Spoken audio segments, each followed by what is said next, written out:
So I just got the new Urban Decay Naked Cyber palette in the mail, so I thought I would try it out for you on camera and share my first impressions with you. Typically I like to do like 3 looks, 1 palette, but I'm actually heading out of town to go to the beach with my family, so I won't be able to do that, and I wanted to share my thoughts on it before it was actually available, do some swatches, and let you guys know if I think it's worth the money or not. I will come back and do a follow-up review once I've had the chance to really thoroughly test it out, but I thought I could just have fun testing it out today. I did kind of swatch it last night, just to play around with the textures and see what was going on with the palette. I'll include some swatches for you right now so you guys can get a feel for what this palette looks like. This palette has 3 true matte shadows, and then it has a mix of shimmers, metallics, duochromes, iridescent toppers. So I think you're either going to love this palette or hate it upon first glance, and then we'll see what the formula is like. It's definitely a lighter palette. I think a lot of these shades are meant to be toppers, so you could use it alongside of your other Urban Decay Naked palettes or just other palettes in general. I'm excited to use this with a couple of my jewel tone shadows because I think some of the topper shadows will look really good on top of deep shadows.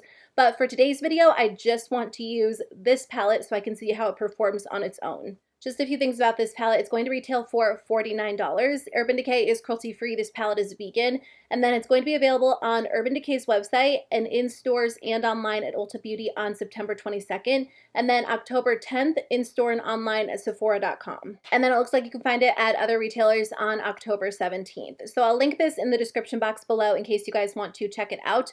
But let's jump into it. I'll use the palette on the eyes and then I'll come back and share my final thoughts. So I'm going to start with the shade Gadget and just blend this into my crease and then up as a transition color. There aren't a lot of matte shadows in this palette, and I am a big shimmer eyeshadow fan. I don't mind if a palette doesn't have a ton of matte shadows, but if you are a fan of matte shadows, keep in mind this one only has 3 true matte shadows. I'm going in a second time. This one is a lighter, softer pink. There's also a lighter peachy tone and then a deeper kind of orangey red. That one definitely has a lot of pigment based on my initial swatch. 2 of the matte shadows in here are very light, even on my skin tone, which is a light skin tone.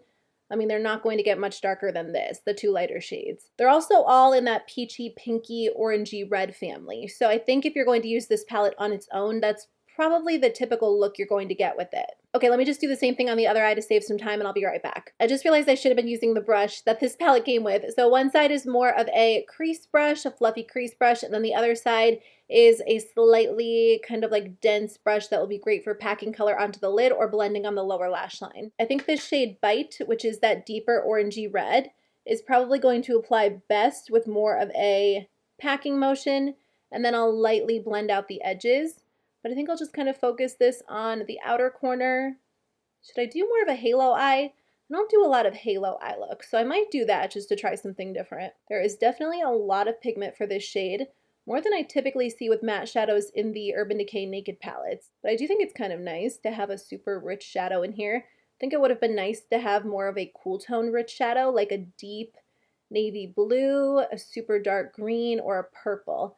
All right, I'm going to try to do a halo eye, I guess. Let's do the inner corner too. I forgot to mention, I did just prime my eyes with the Urban Decay Primer Potion, and then I set everything into place with a shadow. I'm just trying to really darken up that inner corner and that outer corner so I can get the halo effect. I'm just going to switch to the fluffy side and just lightly diffuse those edges and kind of bring them together in the center just a little bit. I guess this isn't going to be a completely true halo eye, but I will focus the deeper red in the outer corner and the inner corner, but I always like to have a little bit of a connection right here in the crease. I'm just going in with a clean brush and just kind of working it out a little bit to create a little bit more of a winged effect. I'm kind of losing, I guess, that initial halo eye, but I think I could probably still do like a little bit of a spotlight by placing the shimmer right in the center of the lid rather than all over it. I'm just going to go back in with a little bit of that light pinky shade, which is called Gadget, and just kind of blend that up as a transition color because I feel like I lost a little bit of that pinkiness. But that deeper orange in the shade Bite blended out so easily. So after trying that, again, I do wish they had another shade that was deep like that because not only is the quality good, I just feel like it's going to really help with whatever look you create with this palette if you want some depth. So I'm going to start with the shade Y3K. This kind of has like a really pretty blue-red shift to it. As I was swatching them, this one seemed to have a good amount of pigment to it. Now, a lot of the shimmer shadows are definitely topper shadows. They don't have a lot of pigment, which is perfectly fine if that's what you're going for, if you want more of a transformer shade. But this one did seem to have good pigment to it, and I think it looks pretty because you get a little bit of that blue, but also a little bit of that red, which goes with the shade Bite. That's really, really pretty. Oh my gosh, I just forgot that that I had it in mind to do like a halo eye or a spotlight eye. That's fine, I'm just gonna go with it. To be honest, this is not a color story that I would typically go for. I like very monochromatic eyes, but I figured because the other shades were more topper shades, I just wanted to go in with something that had a little bit more pigment. I think I will do one other shadow on top of that. Let me just place this on the other eye too. I'm going to take the shade Electrode, which is kind of like a coppery shade, and place that on top and see what that looks like. I feel like these colors mixed together might be really pretty. It might kind of help to tone down a little bit of that blue. I think when you layer these shades together, it doesn't necessarily do a whole lot. These are a little bit more of like a dry shimmer formula compared to a super creamy shimmer formula like ColourPop. So when it comes to ColourPop shimmers, I can layer like 3 or 4 of them together and I'll always get a little bit more of a multi-dimensional look. But because these are a little bit more on the dry side, I don't know that they're going to look that different when you layer them. I mean, it looks pretty. It just doesn't look super intense. There's definitely a good amount of fallout. Now, you could wet your brush. It does say on the card to wet your brush with the Urban Decay All-Nighter. I told you guys when I was doing my Natasha Denona retro review that I don't typically wet my brush. I think I will try it for today's video just to see if we can really intensify these shimmers. So I'm going to go in with the shade Y3K again, which is like that bluish red tone. And then I'm just going to lightly mist my brush and just kind of test it on the back of my hand and then go over my eye. The reason why I don't wet them is because I feel like it does kind of ruin the eyeshadows when I dip back in. Okay, this definitely helps with the shimmers. Now, I am someone who does prefer a little bit more of an intense shimmer. I know that's not the case for everyone, but it does look like you could maybe transform the shimmers in here if you do wet your brush. So that is what it looks like. I think it looks pretty. I just want to take one last shadow. I'm going to take a little bit of the shade Static, which is like an icy blue, and just place that right in the center. I'm just using my finger for this one because when I swatched it earlier, it had pretty good shine on its own. I think this color would look amazing over like a deep navy shadow or a royal blue. But I kind of like the warm tones mixed with the cooler tones. It's not something I usually do, but I think it looks nice together. I think that color Static could definitely be one of the standout shades in the palette. It glides on the eyes really nicely, and it definitely brings like a lot of light to the eyes and enhances the look. So let me take the shade Bite. I'm just going to blend this on the lower lash line just to tie things together. And then I'm going to go in with eyeliner and mascara. So they actually sent this 24/7 Glide On Eye Pencil in the shade Rockstar. They said that you could use it as a base, but I think I'm actually just going to use it on my upper lash line. I think a deep eggplant purple would be so pretty.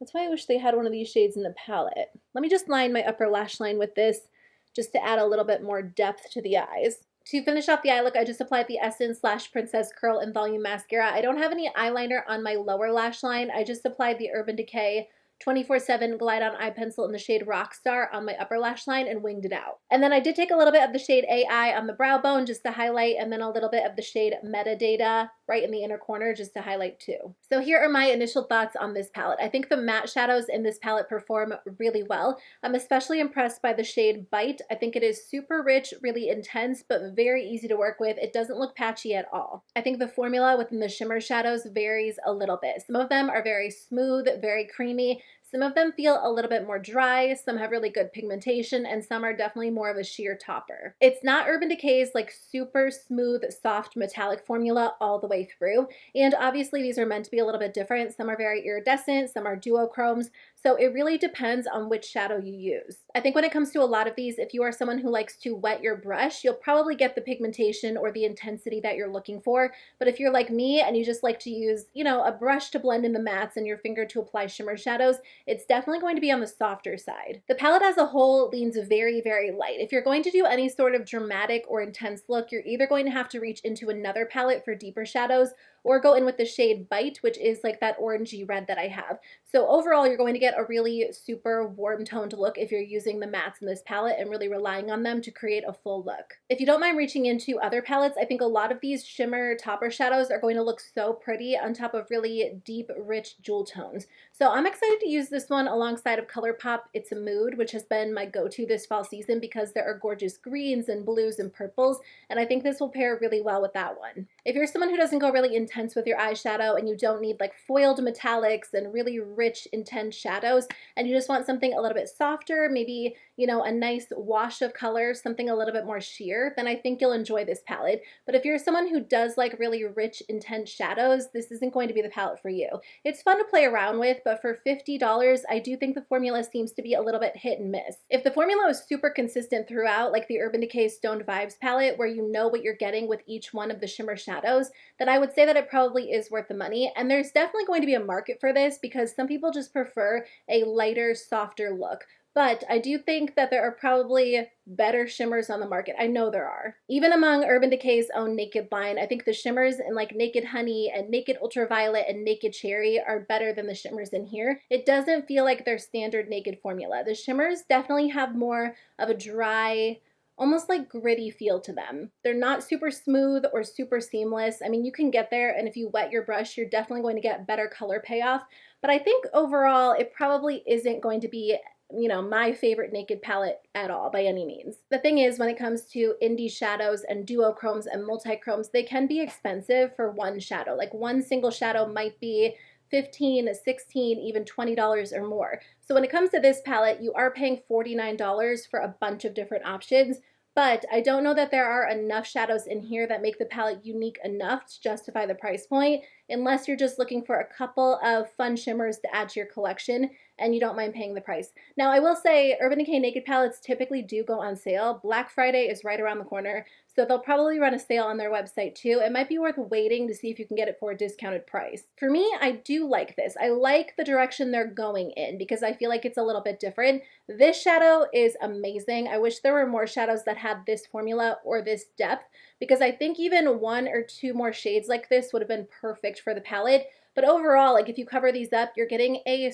super light pastel palette, and you're not necessarily going to get a look like this most of the time when you use it. You'll get like a sheer wash of color if you use any one of these shades. That could work for you depending on your makeup style, what you go for. But overall, I think the best part of the palette is this half, and you know, even these shimmer shadows don't perform extremely well compared to other shimmer shadows I have in my collection. Some of them are a little bit more smooth like this one, but some of them are a little bit more gritty and underwhelming like this one. So there are a lot of inconsistencies. For me, I don't think it's worth the $49 price tag. But obviously, it is up to you to make that decision. So I would love to hear your thoughts. Let me know in the comment section below what you guys think about this palette. Do you plan on picking it up? Is it like the perfect everyday palette for you? Is it a little bit too light and soft? I would love to know. I'll link it in the description box below if you guys want to check it out, but I would love to hear from you. Otherwise, I'll see you guys very soon with a new video. Bye.